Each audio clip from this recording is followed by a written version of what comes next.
Bem-vindos à sessão do webinar Proteção Social Responsiva a Choques em Moçambique, República Dominicana.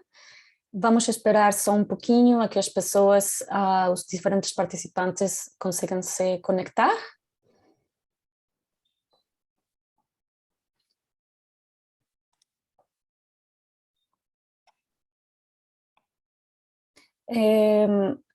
Queria falar uma coisa, está disponível uma interpretação simultânea para a sessão.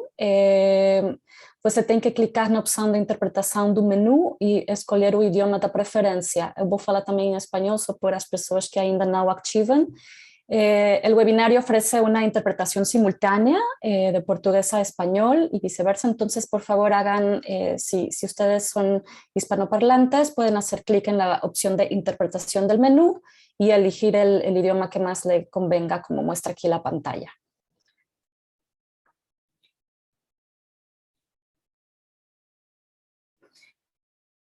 Bueno, también recordarles en lo que nos conectamos, também para lembrar a vocês que são convidados a utilizar o chat para botar perguntas, também para se apresentar com as outras pessoas, o país e a instituição que vocês representam.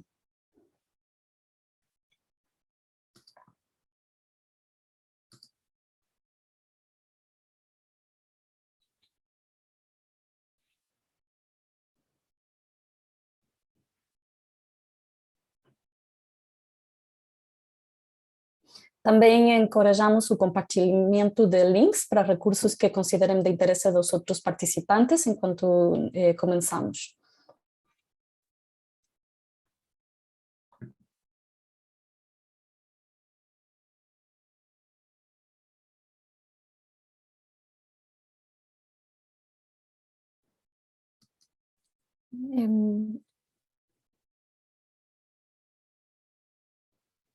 Ok, eu acho que podemos começar a introduzir o webinário. Este webinário tem como objetivo apresentar e discutir a resposta emergencial da Covid, adotada pelo Moçambique e também por República Dominicana, contextualizando assim as regiões da América Latina e Caribe e também de África Austral. O webinar também promove a troca de experiências entre esses dois países e lições aprendidas sobre mecanismos de proteção social reativa aos choques. Então, podemos começar quizás apresentando os panelistas de hoje.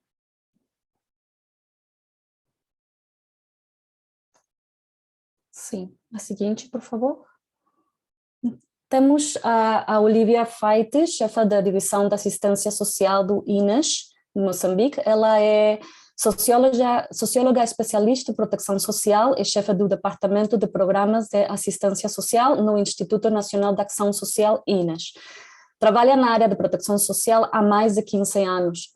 Ela também tem experiência como docente, principalmente no Instituto Superior de Ciência e Tecnologia na Universidade São Tomás e na Universidade Eduardo Mondlane, em Moçambique. Também teremos a Jeffrey Lizardo, diretor do Sistema Único de Beneficiários SUBEN, da República Dominicana. Ele é economista especializado em políticas públicas e proteção social.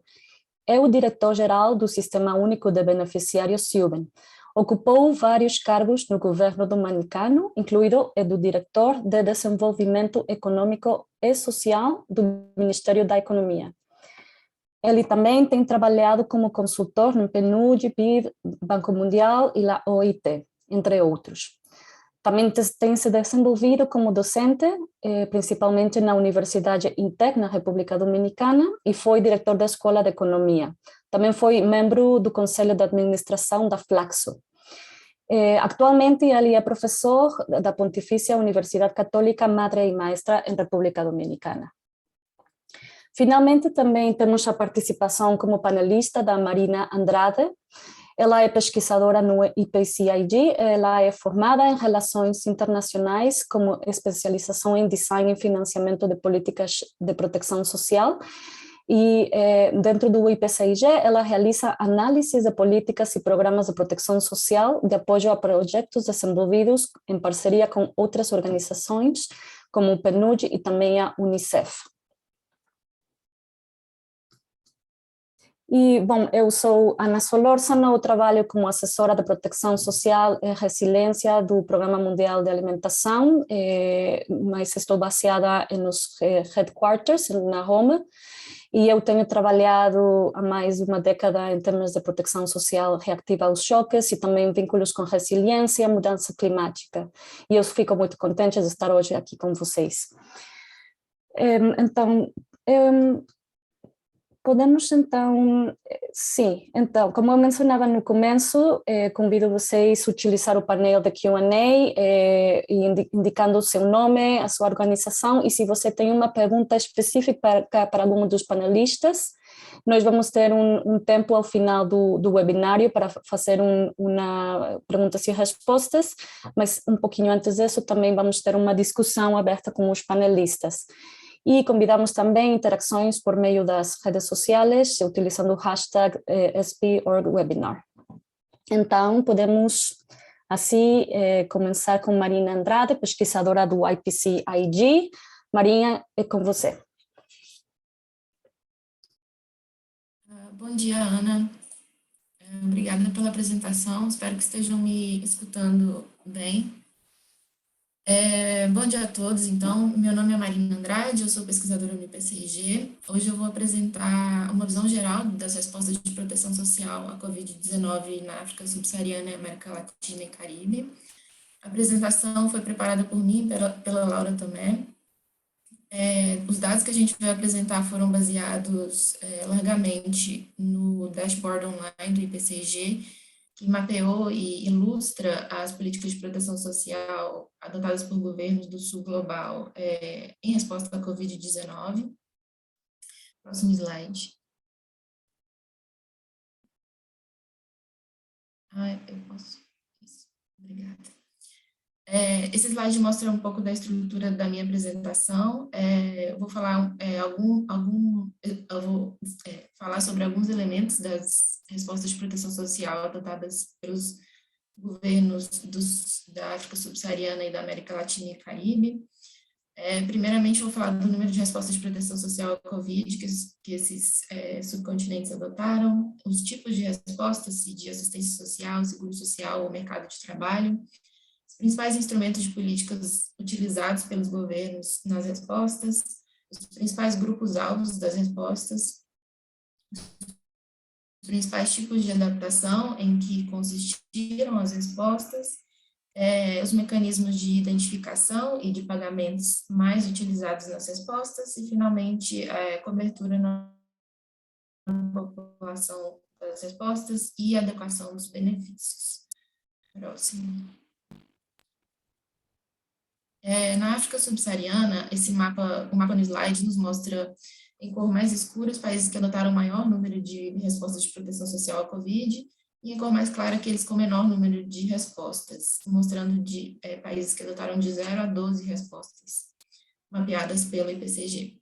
O gráfico de pizza, ele nos mostra que a grande maioria das respostas adotadas na África Subsaariana foram políticas de assistência social, ou de proteção social não contributivas, 70% das políticas foram desse tipo, com 30% das políticas tendo sido de mercado de trabalho e de seguro social.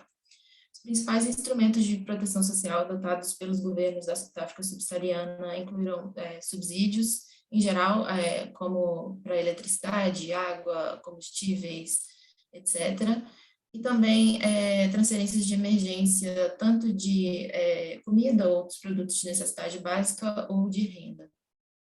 Próximo. Na América Central e Caribe, de novo temos indicação no mapa do número de respostas de proteção social adotadas por cada país na região, de 1 a 17 respostas. No mapa de pizza, a gente vê que, de novo, as políticas de assistência social foram a maioria das políticas adotadas na sub-região, mas agora com uma proporção maior de políticas de mercado de trabalho sendo adotadas e também uma proporção um pouco maior de políticas de seguro social tendo sido adotadas. Os principais instrumentos de proteção social adotados na América Central e Caribe incluíram subsídios salariais, que são classificadas como políticas de mercado de trabalho, transferências de comida ou outros produtos de necessidade básica e, em terceiro lugar, programas de alimentação escolar. No próximo slide, a gente vê na América do Sul essas informações. O mapa indica países que adotaram de 9 a 31 políticas, respostas de proteção social à Covid. E o mapa o gráfico de pizza nos mostra que há uma distribuição semelhante às outras regiões do tipo de resposta adotada, mas na América do Sul há uma proporção maior de políticas de seguro social tendo sido adotadas.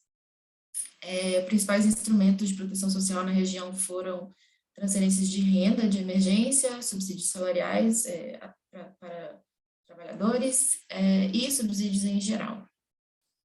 No próximo slide, a gente vê dois gráficos, um para cada região, para a África subsaariana primeiro e depois para a América Latina e Caribe. A gente vê em quais grupos-alvos as respostas de proteção social foram focadas. O grupo mais frequentemente coberto pelas respostas na África subsaariana foram famílias ou domicílios pobres e vulneráveis. A gente vê que 30% das políticas da região cobriram esse grupo. Na América Latina e Caribe, o grupo mais frequentemente coberto pelas políticas emergenciais foram os trabalhadores formais. No próximo slide, a gente vê as respostas emergenciais adotadas em resposta à Covid para cada sub-região, de acordo com os principais tipos de adaptação em que consistiram essas políticas, essas respostas. A gente vê que em ambos os subcontinentes, a maioria das respostas consistiram em expansão de cobertura apenas, mas, a área azul do gráfico, mas na América Latina e Caribe há uma proporção relativamente maior de outros tipos de, outras mudanças de implementação apenas, que, de acordo com a nossa pesquisa, consistia em antecipação de fundos, mudanças na modalidade de entrega do benefício, flexibilização ou retirada de condicionalidades. No próximo slide, a gente vê os principais mecanismos de identificação de beneficiários. No eixo horizontal, a gente mostra os tipos de mecanismos de identificação que a gente mapeou, e no eixo horizontal tem o número de respostas de proteção social à Covid que utilizaram tais mecanismos. A gente destaca que na América Latina e Caribe a principal forma de identificar beneficiários na resposta à Covid foram as bases de dados administrativas. Peço para a Karine clicar. Bases de dados administrativas existentes, como Previdência Social, registro de trabalhadores em certos setores, ou bancos de dados tributários já existentes, e também registros sociais ou bancos de dados de beneficiários existentes.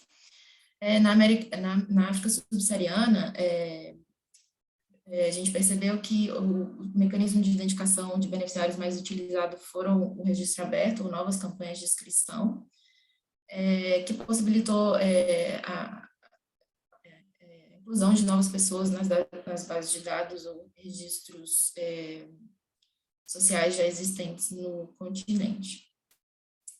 Próximo slide mostra instrumentos de inscrição utilizados nas respostas que foram baseadas em novas campanhas de inscrição, ou seja, para as respostas que permitiram, que tiveram registro aberto ou novas campanhas de inscrição. Esses foram os principais instrumentos de inscrição disponibilizados pelos governos do sul global. Então, a gente vê que a maioria dos beneficiários pôde se cadastrar na resposta à Covid pela internet. Então, a primeira categoria mostra que foram pelo portal, as inscrições foram feitas pelo portal da internet, ou registro de e-mail.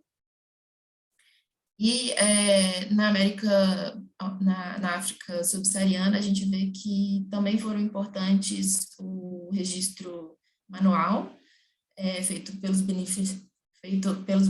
beneficiários eles mesmos, ou por terceiros, por campanhas de divulgação do programa, ou por estruturas comunitárias. No próximo slide, a gente vê quais foram os mecanismos de pagamento mais utilizados em cada região. A gente vê que ambas regiões, a ordem decrescente dos mecanismos utilizados é bem semelhante. A gente destaca o papel da transferência bancária, que foi o mecanismo mais utilizado em ambas as sub-regiões, os subcontinentes, e também destaca o uso do dinheiro móvel, ou a mobile money, ou carteiras de dinheiro móveis ou digitais.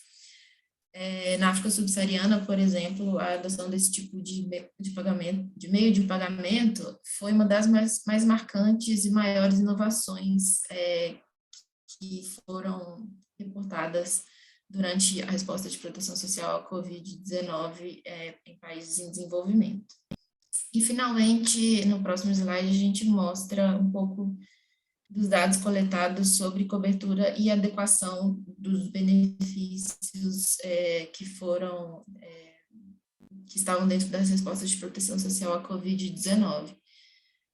Nesse gráfico, a gente vê no eixo vertical o nível do benefício em termos de percentual do PIB per capita do país, e no eixo horizontal a gente vê a cobertura da resposta em termos de percentual da população total do país. Então, para mostrar para vocês como interpretar os dados, a gente observa que as respostas adotadas na América Latina e Caribe, em laranja, estão mais espalhadas na região inferior do gráfico, com benefícios de percentual com percentual menor do que 50% do PIB per capita, e com algumas exceções, claro. E os pontos laranja têm nível de cobertura mais variada. A gente vê que os pontos laranja, que são as respostas de proteção social à Covid na América Latina e Caribe, elas estão espalhadas tanto do lado direito e esquerdo do gráfico. E na África subsaariana, em azul, os pontinhos azuis do gráfico, observamos que as respostas estão mais próximas do eixo vertical, na área do lado esquerdo do gráfico. E isso mostra que tem níveis de coberturas mais baixos. E também, na África subsaariana, a gente vê que tem algumas mais medidas com adequação de benefícios maiores, mas que pode ser explicado porque no continente houve várias medidas que cobriram pequenos grupos na população e puderam ter esse nível de adequação um pouco maior. Termino aqui, obrigada pela atenção e é isso. Muito obrigada, Marina. Muito interessante as convergências nas duas regiões, mas também essas divergências como os mecanismos de identificação e o registro de beneficiários no contexto regional. Agora, por favor, eu queria dar a palavra para a Olivia Faites, chefe da Divisão de Assistência Social do INAS, em Moçambique. Olivia, é com você. Você tem 25 minutos. Obrigada. A apresentação que eu vou fazer, e boa tarde a todos, a apresentação que eu vou fazer não é só sobre a nossa intervenção no âmbito da resposta à pandemia da Covid-19, mas tem um pouco de outras intervenções que nós fizemos em resposta às calamidades naturais. Próximo, se faz favor. Próximo, esta é a estrutura da apresentação, vou passar. Em termos de contextualização, como a maioria das pessoas já sabe, Moçambique é um país que sofre ciclicamente com os efeitos das calamidades naturais e de uns anos para cá o país tem estado a ser desafiado para ter respostas consistentes para as pessoas pobres e vulneráveis. Próximo. Portanto, de uma forma geral, em termos de marco legal, nós temos a Lei de Proteção Social, que é a Lei 4/2007, e depois temos a Estratégia Nacional de Segurança Social Básica, a primeira que foi aprovada, temos os programas também aprovados, e com a segunda Estratégia Nacional de Segurança Social Básica, que é de 2016 a 2024, foram introduzidas inovações que são programas para responder aos choques. E neste caso foi uma adaptação do programa Apoio Social Direto, que nós chamamos de Apoio Social Direto pós-emergência, e o programa Ação Social Produtiva também no contexto de pós-emergência. Próximo.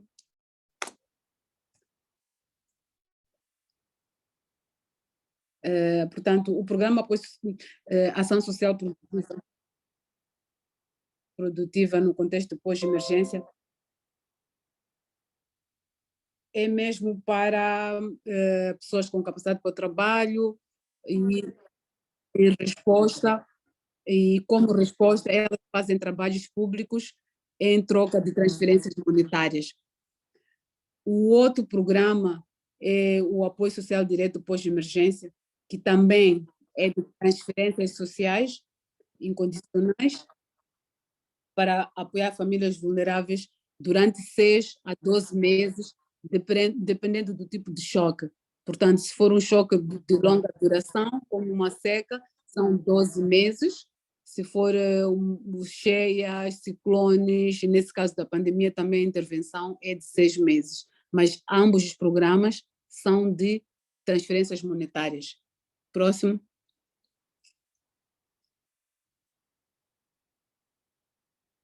Portanto, o programa Apoio Social Direto pós-emergência tem como objetivo principal reforçar a capacidade de resiliência das comunidades afetadas pelas calamidades no período pós-emergência. Especificamente, como eu dizia, fazer essas transferências monetárias aos beneficiários, promover a participação comunitária em atividades socioeducativas e participar, permitir que os beneficiários contribuam para a conservação do meio. Próximo.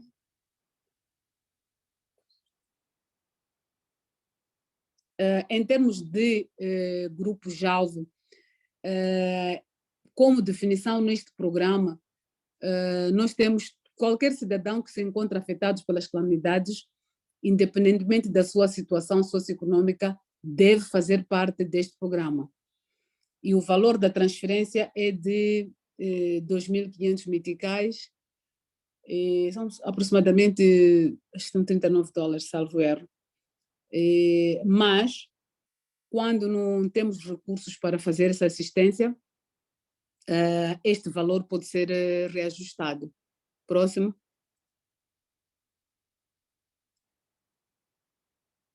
Portanto, como eu dizia, há priorização quando não temos recursos, e neste caso, não havendo recursos, prioriza-se os agregados familiares chefiados por crianças, chefiados por pessoas idosas, chefiados por pessoas acamadas, chefiados por pessoas com deficiência incapacitante, chefiados por mulheres com crianças, chefiados por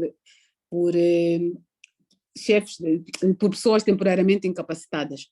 Quando não há recursos, portanto, nós priorizamos estes grupos. Próximo, Sacha. Depois, nós temos o Programa Ação Social Produtiva, como eu dizia, que nesta primeira componente, que é onde temos eventualmente intervenções pós-emergência, conjunto de atividades de interesse comunitário que promove o desenvolvimento e inclusão econômica das populações mais vulneráveis com capacidade física para trabalhar. E na segunda componente temos ações de iniciativas de geração de rendimento, mas que não são aplicáveis nestes contextos de pós-emergência. Próximo. E nesta componente do Programa Ação Social Produtiva, como trabalhos que eventualmente se pode realizar, nós temos abertura e manutenção de estradas, produção de tijolos, vidação de espaços públicos, manutenção de fontenários, construção de casas de má espera. Portanto, todo um conjunto de atividades identificadas pelas comunidades que, quando há um choque, podem ser realizadas. Próximo. Em termos de principais intervenções que foram feitas até então em Moçambique, como resposta aos choques, nós tivemos uma primeira intervenção em 3 distritos, na província de Gaza, que é na zona sul de Moçambique. Portanto, distritos de Choco, Mabalane e Macingir, fizemos transferências monetárias para 18.466 agregados familiares. Portanto, o valor foi aquele de cerca de $39. Depois tivemos também uma intervenção em resposta à seca. Portanto, a primeira de resposta à seca foi durante um ano. Depois tivemos outra de resposta à seca e nesta nós trabalhamos em parceria com o PMA, fizemos distribuição de cabazes alimentares e transferência monetária, mas foi só durante 4 meses. Tivemos também intervenção do PASDE, aqui PASDE, PASP e PAS de pós-emergência, resposta aos ciclones Idai, Kenneth, na província de Sofala, Manica, Cabo Delgado, onde fizemos também transferências monetárias, e aqui o valor atribuído foi de $23 por pessoa durante 6 meses, e atendemos 104.290 agregados familiares. Depois, no PASDE, acho que aqui uma falha, PASDE, depois de emergência, resposta à pandemia da Covid-19, a meta era de 1.102.825 agregados familiares, também através de transferências monetárias, e esta intervenção ainda está a ser feita, portanto, começou ano passado e ainda está em curso. Ainda não acabamos, mas a meta é esta de 1.102.825. Depois também tivemos o PASP, pós-emergência, resposta ao ciclone Luís, na cidade da Beira, onde atendemos 39.945 agregados familiares. Próximo. E em termos de lições aprendidas, próximo, e desafio, no PAS, depois de emergência, resposta seca, nós trabalhamos com listas que recebemos do Instituto Nacional de Gestão de Risco e Desastres, portanto houve um atraso para termos estas listas, e a intervenção também começou muito tarde. Depois, foi a primeira vez que nós terceirizamos pagamentos, portanto, em vez de fazermos pagamentos manuais, começamos a fazer pagamentos eletrônicos através do uso de ATMs móveis, mas a própria contratação da empresa para nós também foi um desafio, levou muito tempo, e fizemos registro biométrico, que também foi desafio, porque havia problemas de conexão nas áreas remotas, e nós não tínhamos dinheiro disponível, até agora não temos também, por parte do orçamento do Estado, para fazer o atendimento atempado quando ocorre uma calamidade. Neste caso de resposta seca, tivemos o financiamento do Banco Mundial, mas mesmo assim a intervenção foi tardia. Em termos de conquistas nesta primeira intervenção, podemos dizer que foi a primeira vez que nós trabalhamos com o Instituto Nacional de Gestão de Desastres e outras agências humanitárias, como o PMA e outras que tiveram intervenção, e neste caso também a Helpage International, e houve essa comunicação entre várias agências. Portanto, a componente humanitária e a componente de proteção social começaram a trabalhar conjuntamente para dar resposta a este evento. E pagamentos digitais para a identificação de beneficiários também foi uma conquista, e como dizia, nós pagamos cerca de $39 bimensalmente a estes beneficiários. Próximo, se achou. Depois tivemos o PAS depois de emergência, resposta aos ciclones Idai e Kenneth. Aqui nós também tentamos trabalhar com terceiros, mas não foi possível porque não temos muitos provedores de serviço e não foi possível fazer. O nosso sistema ainda não comunica com a maior parte dos potenciais provedores de serviço. Mas também em termos de registro de beneficiários tivemos um avanço muito grande, e o que facilitou ter um grande número de beneficiários na intervenção para resposta a estes ciclones foi o fato de termos usado a base de dados dos beneficiários já existentes no sistema de proteção social. Isto permitiu fazer um registro rápido. Mas a dizer também que aqui o registro foi feito manualmente através do Instituto Nacional de Ação Social. Próximo, se achou. Como eu dizia, aqui fizemos também, foi a primeira vez que tivemos intervenção do PASP, pós-emergência, e onde se foram feitos trabalhos públicos, e depois tivemos também atividades complementares como educação financeira, e havia disponibilidade financeira por parte dos doadores. Nesse caso foi o Banco Mundial também que financiou esta intervenção. Próximo. E em resposta ao ciclone Luís também fizemos transferências monetárias através de trabalhos públicos. Depois no IDAI também fizemos reconstrução de infraestruturas danificadas. e limpeza de espaços públicos. Em resposta ao ciclone Luís no PASP, nós demos 1.050 meticais, que são aproximadamente $17. Próximo, se favor. E o PAS depois de emergência em resposta ao Covid. Portanto, quando eclodiu a pandemia da Covid, já havia um reconhecimento de que o Instituto Nacional de Ação Social poderia e deveria ser o principal vínculo para coordenar esta ação, de tal forma que todos os atores envolvidos convergiram no Instituto Nacional de Ação Social para dar essa resposta. E aqui houve uma diferença que foi identificar novos beneficiários e, para além disso, os beneficiários já existentes no sistema de proteção social também tiveram 3 meses de um acréscimo do valor mensal que eles recebiam. E depois, para a definição dos locais onde se devia fazer a intervenção, trabalhamos com a informação do Ministério da Economia e Finanças para identificar as áreas prioritárias e garantir um registro rápido de beneficiários. E o registro foi feito, efetivamente, pelos técnicos do INAS. Próximo, se faz favor. Trabalhamos também com parceiros como PMA e Unicef, que, para além de financiarem alguns locais de pagamento no país, também trabalharam conosco no registro de beneficiários. E foi uma primeira tentativa, e deve-se dizer que não foi bem sucedida, de inclusão de alguns trabalhadores informais como parte de beneficiários, né?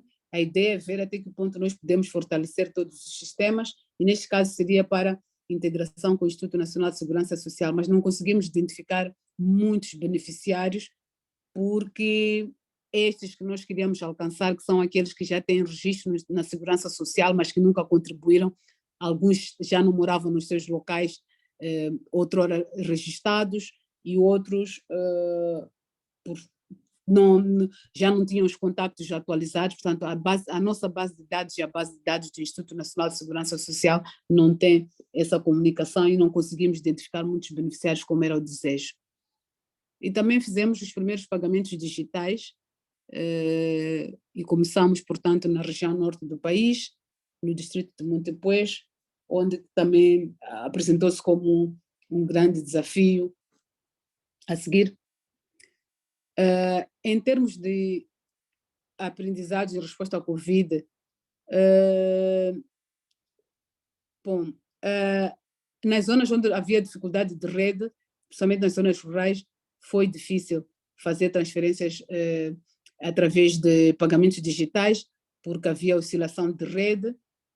E depois também a questão da própria liquidez. Os agentes, para fazer os pagamentos nestes locais, não tinham liquidez, e o que dificultava que em tempo real as pessoas pudessem ter acesso ao subsídio. A seguir, também, como nós queríamos rapidamente terceirizar os pagamentos usando provedores de serviço, tentamos conversar com alguns bancos, tentamos conversar com operadoras de telefonia móvel, mas não houve muito sucesso, porque também muitas não têm experiência, e algumas também, depois no fim, acabaram desistindo, não se mostraram interessadas em fazer parte desse processo. A seguir, em termos de lições aprendidas, para a coordenação institucional, nós temos que dizer que, bom, como já dizia, a coordenação com o Instituto Nacional de Gestão de Desastres já havia começado na resposta seca, e aqui também continuamos a trabalhar com eles, mas há necessidade ainda de fortalecer a representatividade do INAS em todos os níveis, para melhorarem dessa coordenação. E, para além disso, clarificar em termos, através de criação de protocolos, qual é o papel efetivo de cada setor, cada ator do governo, como de outras agências, para intervenções e respostas desta magnitude. A seguir, também tivemos a importância de investimento em comunicação. Vimos que quanto mais material de comunicação tivermos, mais fácil será qualquer intervenção. Então, aqui houve um desafio de divulgar mais a intervenção em termos de qual é o benefício, qual é a durabilidade, qual é o critério, e com aquela rapidez e a questão de ter que se observar o distanciamento social, houve também aqui algumas falhas que nós achamos que no futuro teríamos que melhorar. A seguir, em termos de inscrição de beneficiários, como nós sabemos, estamos a falar de pessoas pobres e vulneráveis e algumas delas não tinham nem documento de identificação, que nós chamamos de bilhete de identidade, mas nós tivemos a anuência do Banco Central para usar os nossos cartões de assistência social como documento de identificação, mas mesmo assim o provedor de serviço com quem nós trabalhamos, a operadora de telefonia móvel, não tinha no seu sistema um campo para aceitar o nosso cartão de assistência, então isso também criou algumas dificuldades no processo de identificação e inscrição dos beneficiários. E depois o nosso próprio sistema de registro de beneficiários, que é o EINAS, ainda está em fase de desenvolvimento, portanto, o módulo de pagamentos ainda não foi finalizado. Então, isto também não permite que nós façamos registro, inscrição e pagamento em tempo real, como seria o desejável. A seguir, é importante que nós verificamos que isso adota um instrumento uniforme de registro de beneficiários. Portanto, o que nós queremos no futuro é a ocorrência de qualquer choque, vamos ter o mesmo sistema de registro para facilitar a transferência de dados. E nós temos desenvolvido um sistema de inscrição de beneficiários que o nosso desejo é que todos os atores envolvidos usem um sistema, ou pelo menos um que se comunique facilmente, para que nos possam passar dados e facilitar intervenções futuras. E esse sistema, portanto, seja integrado a partir do Instituto Nacional de Gestão de Desastre, e a INAS, e que todos os dados de proteção social depois sejam usados com eficiência nos planos de contingência. A seguir, em termos de pagamento, o que nós queremos realmente é esta garantia de interoperabilidade dos provedores e o EINAS antes da intervenção. Portanto, o que está a acontecer agora é, gradualmente, o governo está a fazer esta integração de alguns atores que se mostraram interessados em trabalhar para fazer pagamentos no futuro. Então, havendo esta integração, essa interoperabilidade antes da ocorrência de qualquer calamidade, isso vai facilitar que, acontecendo, nós já tenhamos estes provedores registrados com os sistemas a comunicarem-se entre si e a intervenção naturalmente vai ser facilitada. A seguir. 5 minutos, por favor. Sim, então, em termos de financiamento, também é importante mobilizar recursos antes da ocorrência de emergência. Então, temos que ter linhas orçamentais de desembolso, capacidade de flexibilidade de recursos destinados à emergência. Portanto, ter dinheiro antes de ocorrer a emergência, não na altura da emergência começar a mobilizar. A seguir, isto aqui já tinha mencionado. A seguir, pode passar para outro. A seguir, pode passar? Passa. Sim, nos fatores determinantes, como eu dizia no início, já temos um quadro legal e política de proteção social para responder a desastre, já temos esta ferramenta de registro com base no uso de tablets, portanto já estão desenvolvidos. Depois o próprio INAS também já está familiarizado com os programas a serem implementados, com os processos envolvidos. A seguir.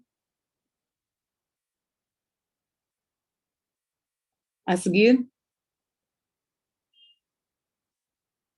Portanto, em termos de perspectivas, nós temos que melhorar o processo de comunicação com os diversos intervenientes, como eu dizia, expandir a implementação do mecanismo de queixas e reclamações, que é algo novo e precisa de ser divulgado nas comunidades, expandir também pagamentos terceirizados adequados às condições nos locais de implementação, portanto, onde houver uma condição específica para fazer, por exemplo, pagamento com ATM móvel, pagamos com ATM móvel, onde é para fazer através de uma instituição bancária, IDE, portanto, fazer pagamentos de acordo com a realidade local.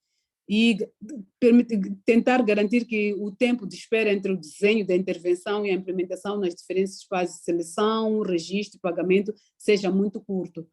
E também expandir a componente de educação financeira por forma a empoderar as comunidades. Próximo. Portanto, uma das lições-chave é que coordenação eficiente entre diferentes intervenientes é importante, mobilização atempada de recursos também, e depois, de qualquer das formas, achamos que essas intervenções que nós fizemos, apesar destes percalços todos, contribuíram para o bem-estar dos agregados familiares, assim como na promoção da igualdade de género e fortalecimento do respeito dos direitos dos grupos populacionais mais vulneráveis. Obrigada.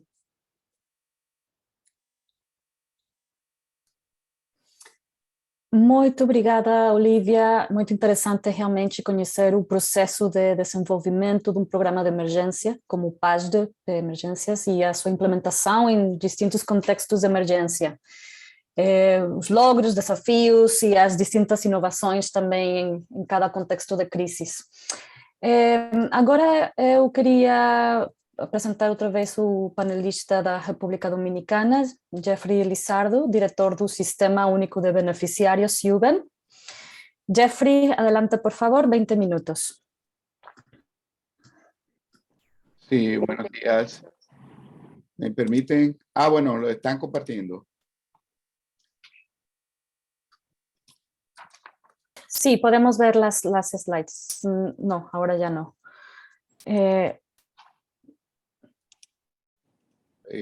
Yo la selecciono acá. Ok.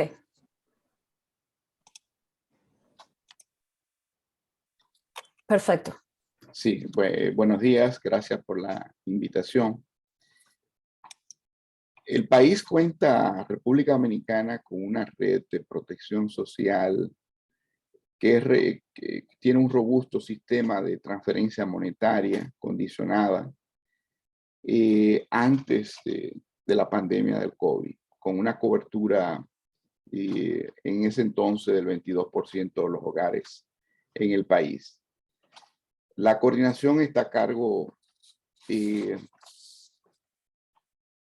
este sistema de protección social que hemos venido, digamos, fortaleciendo, ha estado enfocado o adoptando el enfoque de la estrategia de protección social adaptativa, orientada a articular el sistema de protección social con la gestión de riesgos y el manejo de desastre, tal como lo establece el nuevo marco legal de la principal estrategia integral de lucha contra la pobreza en el país. La pandemia del COVID y su impacto demuestra la necesidad de tener una protección social más resiliente, incluyente y capaz de aplicar esfuerzos más audaces desde un abordaje multisectorial para proteger a la población en contexto de emergencia. Al igual que Mozambique, la República Dominicana tiene una alta exposición a fenómenos climáticos. Estamos localizados en la cuenca tropical de ciclones del Atlántico Norte. La mayoría de las tormentas tropicales en esta cuenca se forman en este periodo, precisamente junio-noviembre de cada año. Y de acuerdo con el Centro Nacional de Huracanes de Estados Unidos, en promedio, recibimos 11 tormentas, de las cuales 6 se convierten en huracanes y 2 en grandes huracanes. Pero lo que hemos visto en los últimos años es que la situación se va agravando, aumentando la frecuencia, la intensidad y la inestabilidad en términos de los tiempos. ¿Cómo respondimos como país ante el choque de la pandemia del COVID-19? Como parte de la respuesta a la pandemia del COVID-19, el país activó una serie de respuestas para la protección de la población afectada, no solo en el ámbito de la protección social no contributiva, sino también en el ámbito de la protección de empleo dirigido a los trabajadores formales y a los trabajadores informales. Se ampliaron las transferencias monetarias de manera horizontal y vertical y la distribución de alimentos. Aquí podemos ver en este gráfico que hasta marzo del 2020 el número de hogares beneficiarios era de 804,000 y casi se duplica con un aumento de 46% en abril, en un solo mes, alcanzando 1.000.000, casi 1.500.000 o más de 1.500.000 hogares, representando cerca del 40% de total de los hogares que recibían transferencia monetaria en ese momento. Se mantuvieron las transferencias monetarias hasta diciembre del 2020 y en el 2021 se desmontaron con la aplicación del nuevo programa Supérate, la cual le voy a hablar más tarde. El aumento de las transferencias en el contexto de la pandemia no solamente fue horizontal, también se aumentaron las transferencias de manera vertical, con un aumento en los montos de 850 pesos, que eso era cerca de 16 dólares, a 5.000 pesos, 93 dólares. Y alrededor del 20% de los hogares, y esto es importante, hogares vulnerables con niños y niñas, personas con discapacidad severa, adultos mayores, recibían un estipendio adicional correspondiente a 130 dólares mensuales. En la actualidad, en el año 2021, con el desmonte de las transferencias, pues, se duplicaron, aumentando la misma a 30 dólares mensuales. Y esto evidentemente que representó un aumento significativo de transferencia de recursos. Esto solamente fue en transferencia monetaria, sin contar los demás programas de transferencia en especie y los programas de protección al empleo. Estamos hablando solamente en transferencias monetarias, cerca del 2% del PIB en el contexto de la pandemia. ¿Y cuál fue el impacto de esta rápida intervención en la protección contra la pobreza? Y aquí podemos ver en este gráfico que esta decisión evitó que el 7% de los hogares en el 2020 cayeran en pobreza. Y también cifras significativas, también similares para pobreza extrema.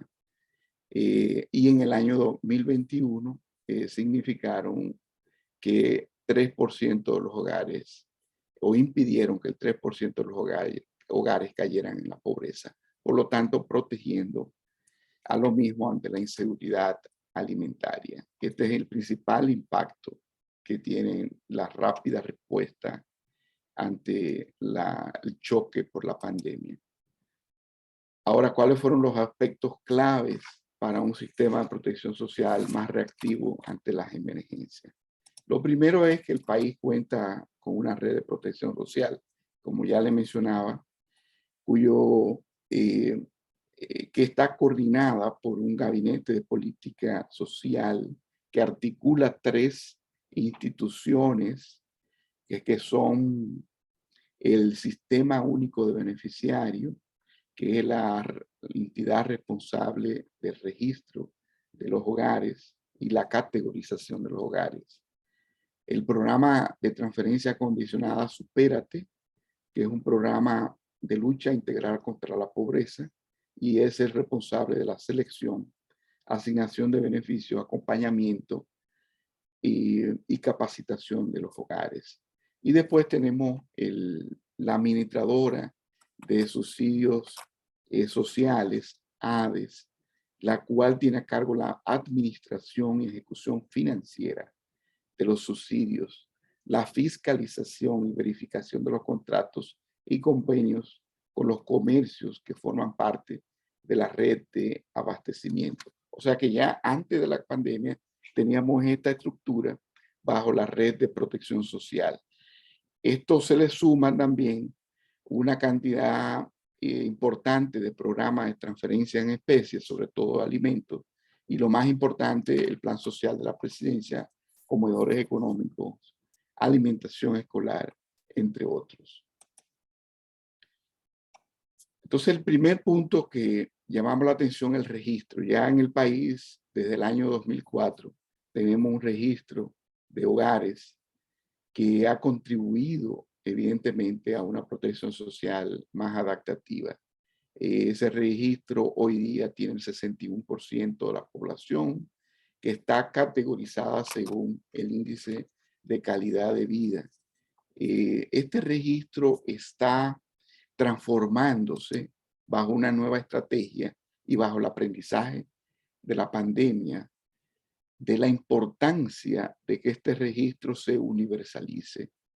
Y estamos transformando el registro en un registro social universal de hogares para llegar a una cobertura de 85% de hogares a través de más interoperabilidad con registro administrativo y a través de nuevos mecanismos de identificación de hogares, sobre todo la autodeclaración vía web, tal como lo utilizaron, como lo mencionó la primera panelista, y evidentemente con los empadronamientos en las áreas más vulnerables. Visita casa a casa, ¿no? En las áreas más vulnerables. También se ha montado un call center para atender las necesidades de los ciudadanos, las demandas de los ciudadanos. Y quiero destacar que dentro de esta nueva estrategia está enfocada a mejorar la identificación temprana de riesgo. Y esto se logra a través de la actualización permanente de los datos de los hogares e incorporando el análisis predictivo y un índice que lo vamos a explicar ahora, que es el índice de vulnerabilidad ante choques climáticos. Y por otro lado, impulsando una protección social adaptativa con la aplicación de la ficha básica de emergencia. El índice de vulnerabilidad ante choques climáticos es un índice que ya tiene varios años y que está en proceso también de transformación para fortalecer con mejores datos y con nuevas capas con imágenes satelitales para incorporar los impactos de las huracanes, tormentas e inundaciones. ¿Y qué es lo que hace este índice? Es determinar la probabilidad de que un hogar sea afectado por estos eventos climáticos. En una segunda etapa vamos a incorporar la sequía también como un elemento importante que puede afectar a los hogares en situación de emergencias. Este índice tiene valor de 0 a 1 y entre más alto, evidentemente el hogar tiene más probabilidad de ser afectado. La idea es que con esta data que está, donde los hogares están identificados y referenciados, esta data va al Sistema Nacional de Emergencia y el Sistema Nacional de Emergencia puede mitigar con acciones antes de los impactos de los huracanes y tormentas en las áreas identificadas y los hogares identificados. Tenemos un mapa y los mapas, les voy a compartir más tarde el enlace para que puedan ver. Estos son mapas a nivel de barrio y de parajes en las zonas rurales. Y en las áreas más oscuras, ustedes pueden ver las áreas más afectadas por las inundaciones y los huracanes. Tenemos también y hemos incorporado la ficha básica de emergencia, que es un nuevo instrumento para recoger información del hogar en áreas afectadas y determinar el nivel de afectación, si alta, moderada o baja. Esto evidentemente se activa una vez se emiten las alertas y post ocurrencia del evento. La aplicación del FIDE forma parte del nuevo bono de emergencia que el gobierno el año pasado incorporó en el programa de transferencia con el decreto presidencial 377 de junio del año pasado. Este es la principal instrumento o el principal para generar datos y priorizar los hogares que recibirían el bono de emergencia. Un segundo elemento que ha facilitado, digamos, la rápida respuesta de República Dominicana es que tenemos una red de abastecimiento social que son establecimientos comerciales adheridos al sistema de subsidios sociales. A través de esta red de comercio se hace efectivo el consumo de la transferencia a los hogares beneficiarios. Para ello utilizan la tarjeta de débito de la transferencia de Supérate. Esta tarjeta que usted ve ahí que está migrando hacia una tarjeta con chip incorporado y que se va a iniciar su distribución en septiembre de este año. Evidentemente que el contexto de la pandemia no se pudo distribuir tarjeta, por lo tanto se utilizaba la cédula de identidad con un PIN para que el ciudadano fuera a la red de abasto.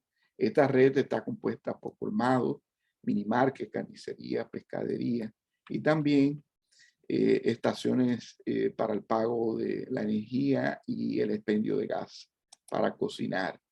Hoy día esta red tiene más de 6.300 establecimientos y se han incorporado recientemente con la pandemia las grandes cadenas de supermercados, sobre todo en las zonas metropolitanas. Eso le da fortaleza a la red de abastecimiento ante situación de desastre. En el año pasado se generaron 35 millones de transacciones a través de esta red de transferencia a través de ADES. Y cada colmado, cada minimarket garantiza que por lo menos que puede atender a 150 beneficiarios de los programas sociales. Evidentemente que hay una lista, digamos una lista negativa de artículos que no se pueden comprar, como las bebidas alcohólicas, cigarrillos, refrescos, dulces, etc. Y ahí está la lista de alimentos que se pueden comprar con las tarjetas de subsidios sociales. Un elemento importante que fortalece la protección social reactiva ante emergencia es el bono de emergencia, recientemente creado con el decreto 377-21, que incorpora nuevos componentes como este. Este bono tiene como propósito mitigar los impactos en los hogares afectados por una emergencia. Hay una mesa de protección social adaptativa que está liderada por la cooperación internacional y la red de protección social en República Dominicana, el Programa Mundial de Alimentos, y que ha llevado discusiones interinstitucionales y ya tenemos hoy día una guía técnica para la aplicación de este bono. El bono de emergencia es una transferencia monetaria de libre disposición para que los hogares puedan utilizar los recursos y satisfacer sus necesidades que consideren más apremiantes en un contexto de emergencia o desastre. El bono es temporal y se aplica a todo tipo de emergencia o desastre, desde las económicas, epidemiológicas o climáticas. Y se aplican por un periodo de tiempo que es determinado por el Comité de Bono de Emergencia. Este tiempo podría ser de hasta 6 meses. Y los hogares con afectación alta y moderada son los hogares que están sujetos a este tipo de bono. Y los montos establecidos se determinarán según la canasta de gastos mínimos o disponibilidad de recursos. 3 minutos, por favor. Sí, y ya con esto termino. Seguir fortaleciendo y consolidando la protección social reactiva ante emergencia en el país implica seguir fortaleciendo una serie de áreas importantes y hemos identificado la necesidad de un marco regulatorio más robusto que integre y consolide las múltiples instituciones del ámbito de la asistencia social bajo un enfoque de protección social adaptativa. Ya hay una comisión que el presidente nombró y sometió una propuesta de una nueva institucionalidad para el sector social bajo este enfoque de protección social adaptativa. Ya el presidente tiene en sus manos esta propuesta. Un tema importante es impulsar la implementación del bono de emergencia. Ya tenemos el manual técnico operativo, tenemos la ficha FIBA. Ahora ya tenemos que trabajar en un piloto y escalar este piloto y estar preparado para esta temporada ciclónica. Es importante seguir mejorando la coordinación con el Sistema Nacional de Prevención, Mitigación y Respuesta. Consolidar el sistema de monitoreo y evaluación rápida ante situaciones de emergencia. Tenemos que impulsar la interoperabilidad con los datos administrativos que generen las diferentes instituciones para mejorar los registros con actualizaciones más continuas. Explorar nuevos mecanismos de pagos. Esto es importante, en particular para poblaciones que no tienen documento de identidad. Uno de los problemas del mecanismo de pago y el aprendizaje con la pandemia es que utilizar tarjetas tiene una dificultad porque la emite el banco, hay que seguir todo unos protocolos y unos procesos y hacen el proceso muy lento. Hoy día hay una escasez de chip y no hay tarjeta suficiente para reemplazar o para activar. El uso de la cédula funcionó, pero de manera muy en el corto plazo, porque también está sujeto a fraude. Entonces hay que incentivar y explorar nuevos mecanismos de pago, sobre todo en el país existen las transferencias sin tarjeta a través del sistema monetario, con el teléfono y un PIN se puede hacer llegar el pago que lo pueden retirar de cajeros, que hay una amplia cantidad de cajeros a nivel nacional. Y otras experiencias de pagos digitales que hemos visto ya en Mozambique y en otros territorios a nivel internacional. Y evidentemente tenemos que mejorar la coordinación con entidades que distribuyen alimentos en el territorio, porque son muchas entidades y no necesariamente hay un mecanismo claro de coordinación, sobre todo en contexto de emergencia y desastre. Muchas gracias.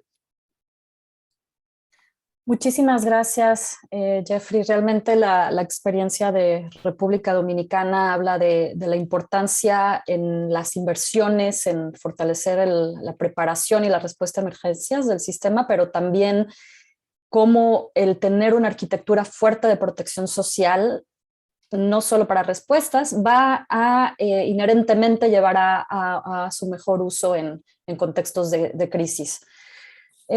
Bueno, ahora si están de acuerdo, lo que nos gustaría hacer es abrir el panel a algunas preguntas que he preparado y también a algunas de las preguntas que tenemos en el chat.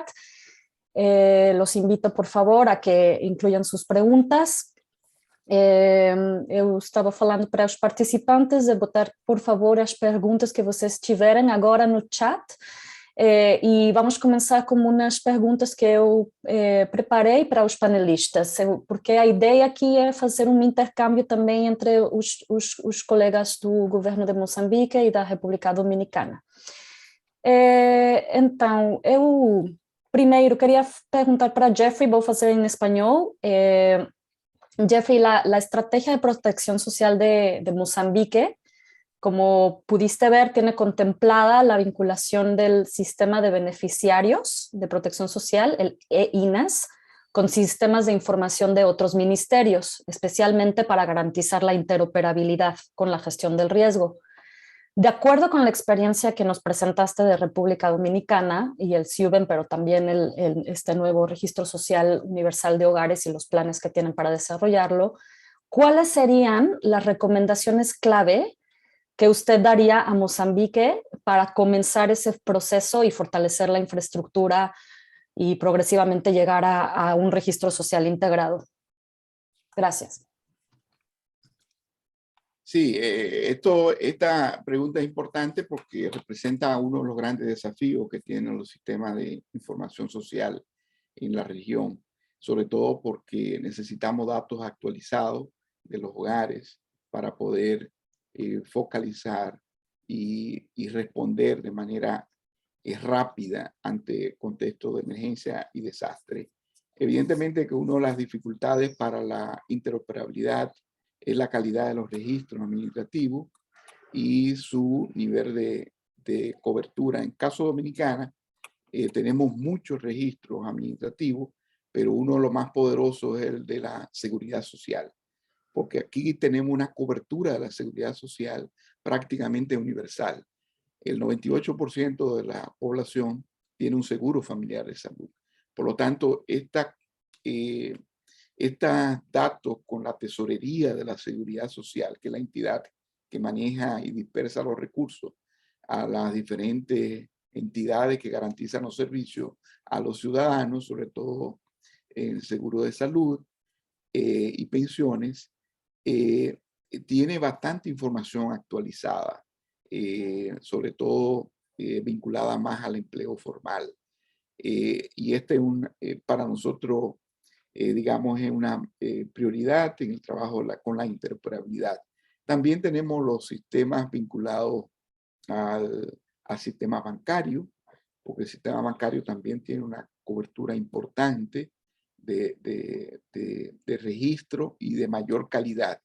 La interoperabilidad va a depender de la madurez que tengan también tecnológica, que tengan las instituciones, porque hay instituciones que tienen registros, pero la madurez, digamos, y la posibilidad de intercambiar datos no es posible por los sistemas de información que usan, los sistemas tecnológicos, la arquitectura de la base de datos.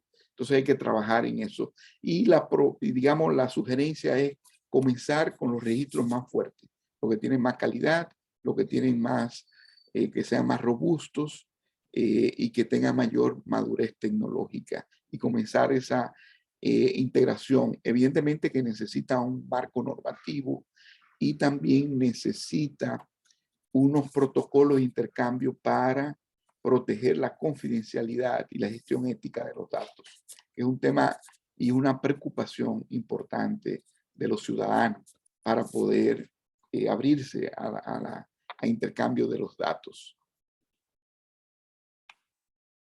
De acordo, muito claro. Muitas gracias, Jeffrey. Olivia, vou fazer uma pergunta para você, está vinculada também com uma pergunta no chat, que é dentro das inovações no sistema de pagamento do PASPE como resposta à pandemia. Bom, tem evoluído muito nos últimos anos, mas durante a resposta ao Covid tiveram importantes inovações que foram implementadas, incluído esse pagamento, os pagamentos digitais. Você poderia explicar esse progresso e que planos tem para continuar institucionalizando essas inovações, além da resposta do Covid? Obrigada. Tá, obrigada. Realmente este foi um primeiro salto, uma primeira experiência de pagamentos digitais e nós usamos operadoras de telefonia móvel para fazer estes pagamentos terceirizados. Então, usamos sistemas de operadora de telefonia móvel e usamos também, continuamos também a usar os pagamentos manuais.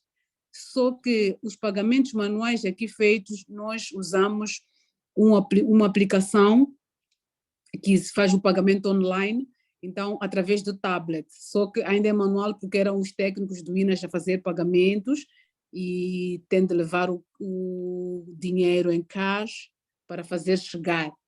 Então, o que nós queremos no futuro é cadastrar os potenciais, ter uma conversa com os potenciais provedores de serviço, quer sejam bancos, sejam pequenas startups que possam fazer esse tipo de apresentação, que possam fazer pagamentos e cadastrar no sistema, garantir que eles tenham um sistema que comunique conosco, então ter essa interoperabilidade e gradualmente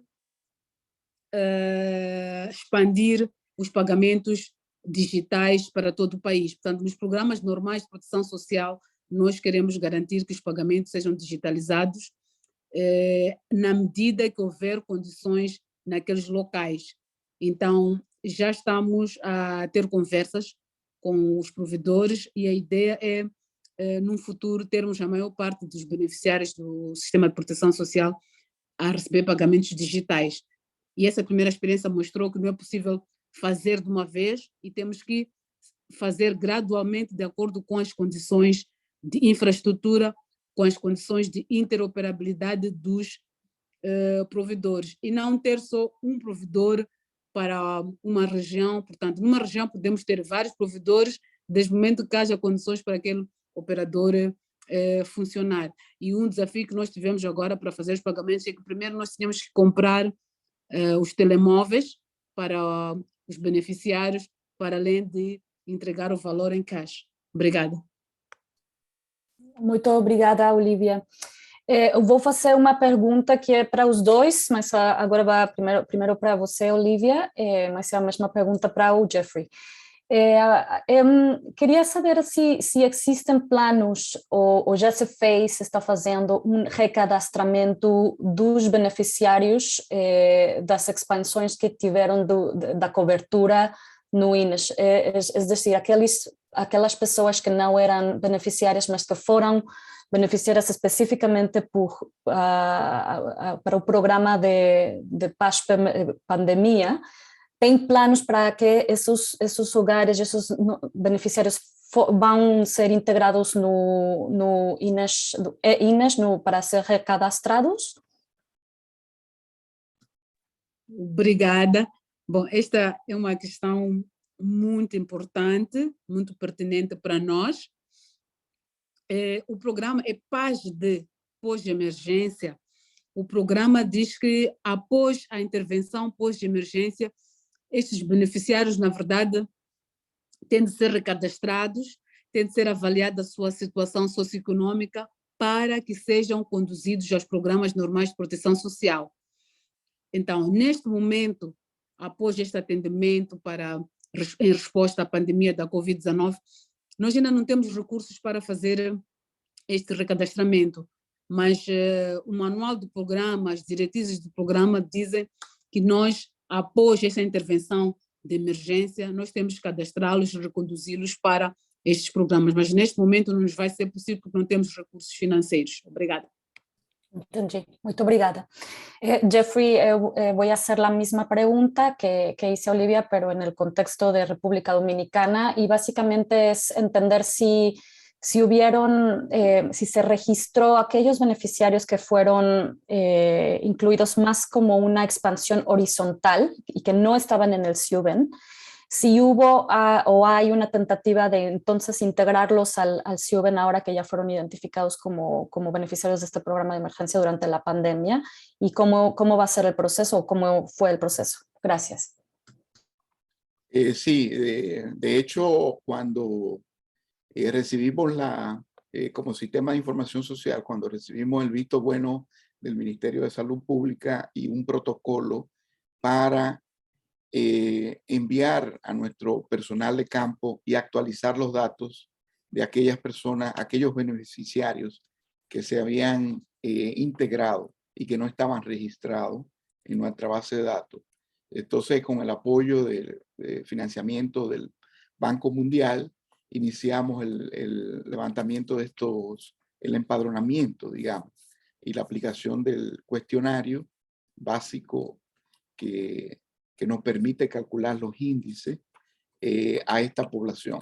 Hoy día solamente tenemos muy poco del millón, 500.000 hogares beneficiarios que tenemos hoy día, porque debo comentarle que a raíz de la crisis, porque tenemos otra crisis hoy día, otra emergencia, que es la emergencia inflacionaria, que también está afectando a grandes segmentos de la población. Entonces el país decidió, el presidente de la República, en febrero de este año, ampliar de nuevo horizontalmente los programas de transferencia.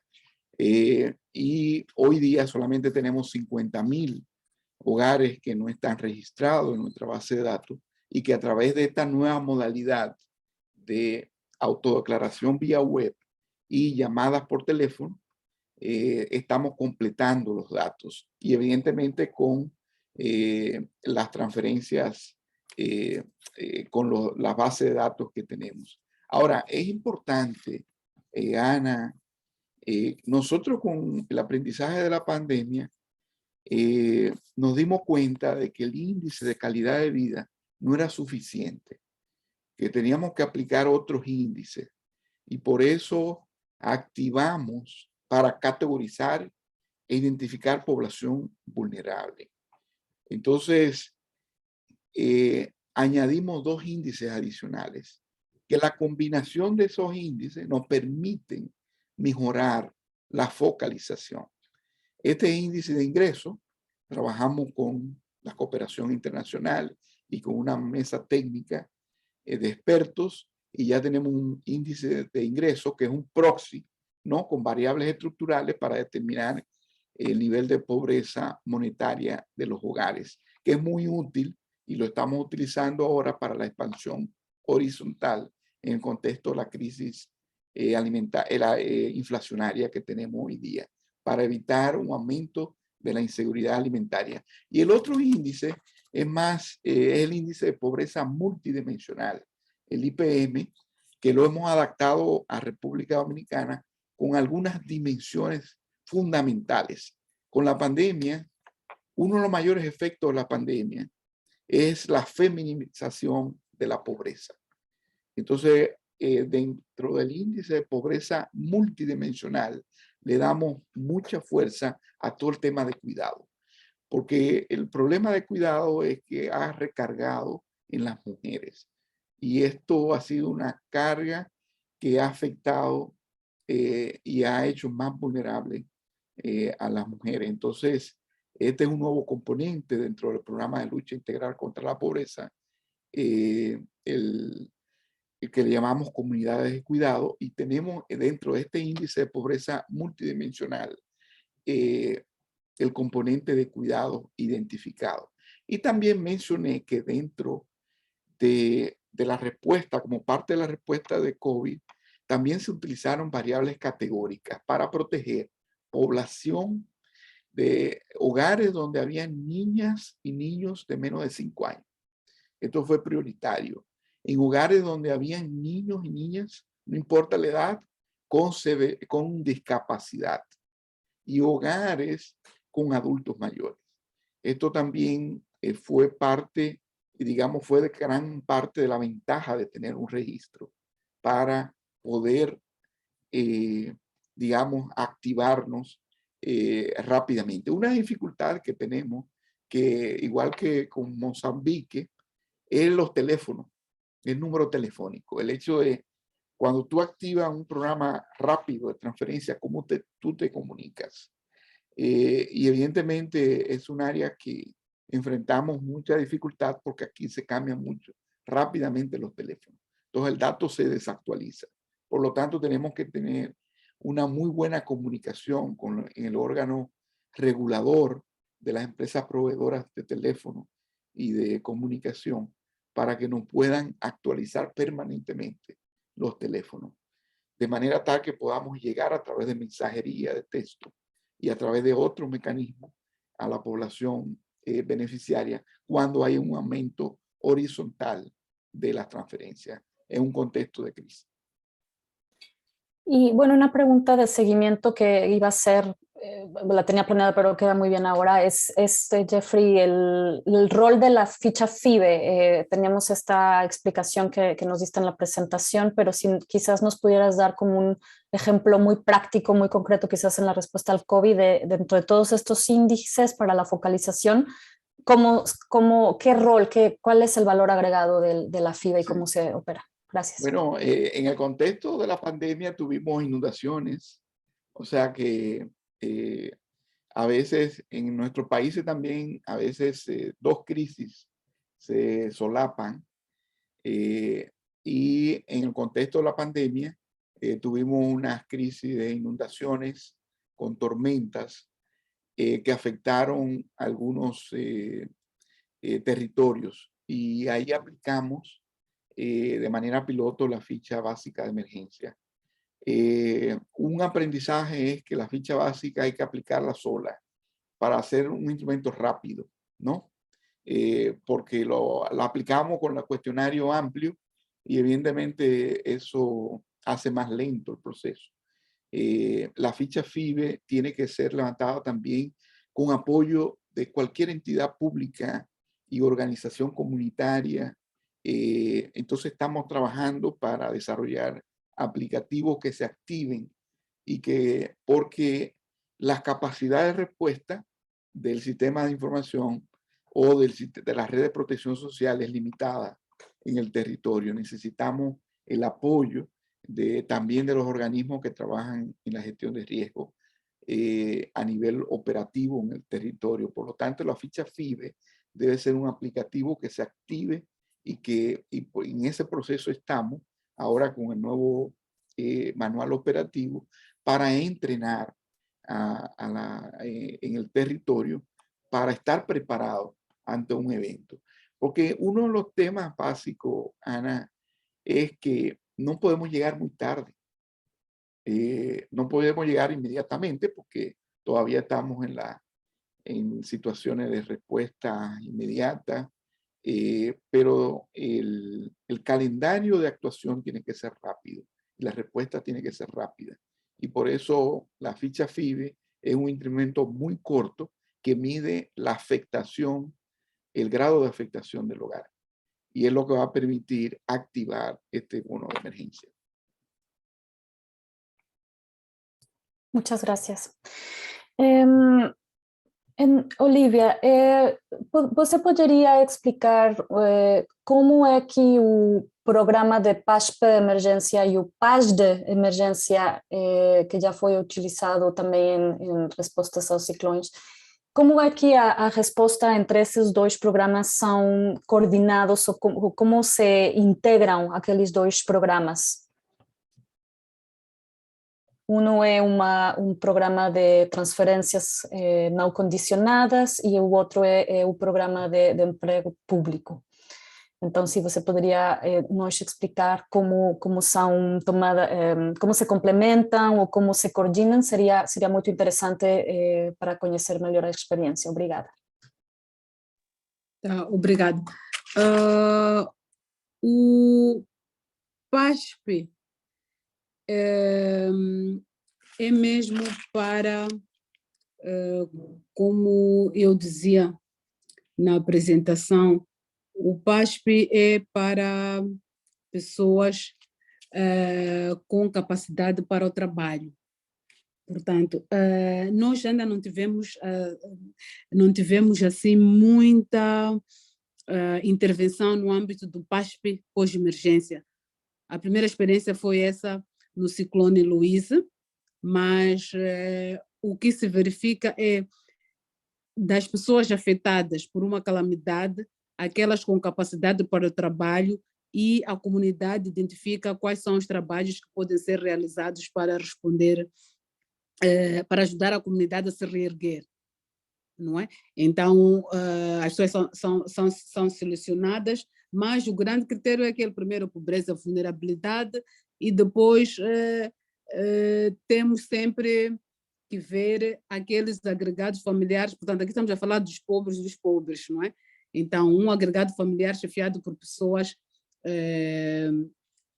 que tenham um alto nível de dependência, um agregado familiar chefiado por mulheres, um agregado, então estamos a falar de agregados familiares com alto nível de dependência, mas que tem alguém com capacidade para o trabalho, e nós identificamos as atividades na comunidade e executamos.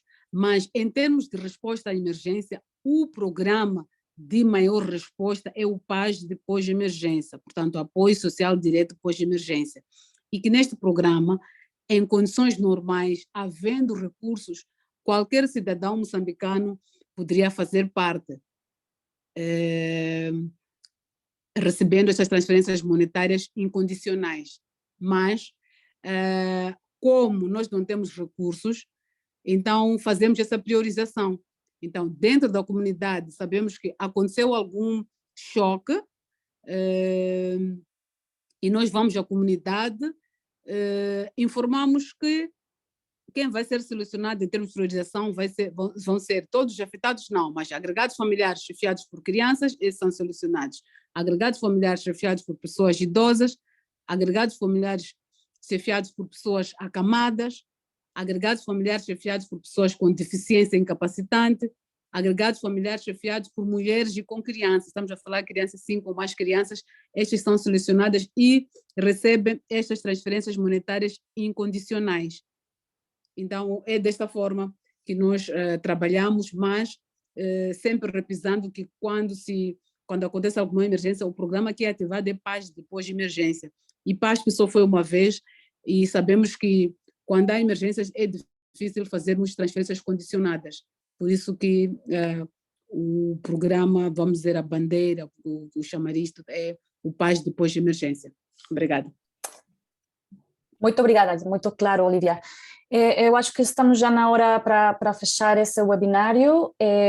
Eu realmente acho muito interessante a troca de experiências nos pontos por exemplo, da interoperabilidade. A experiência da Dominicana para Moçambique é realmente muito rica. No lado de Moçambique, o fato de que eles já têm institucionalizado um bono de emergências, um programa de emergências como o PASD, é realmente também uma coisa muito interessante no contexto que a República Dominicana está agora mesmo a institucionalizar e a criar o seu próprio bono de emergências. E eu acho que essa conversa dá para continuar e para explorar ainda mais de intercâmbio e troca de experiências, de colaboração Sul-Sul.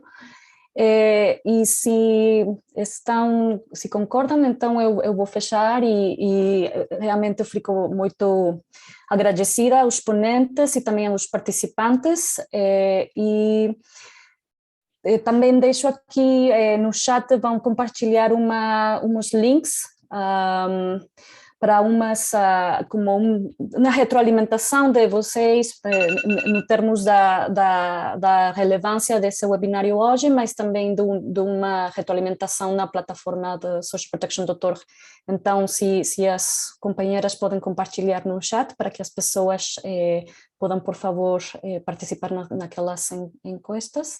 E muito obrigada, Jeffrey, Marina, Olivia. Gracias, Ana. Muchas gracias, Placer. Jeffrey. Obrigada. Boa tarde. Boa tarde.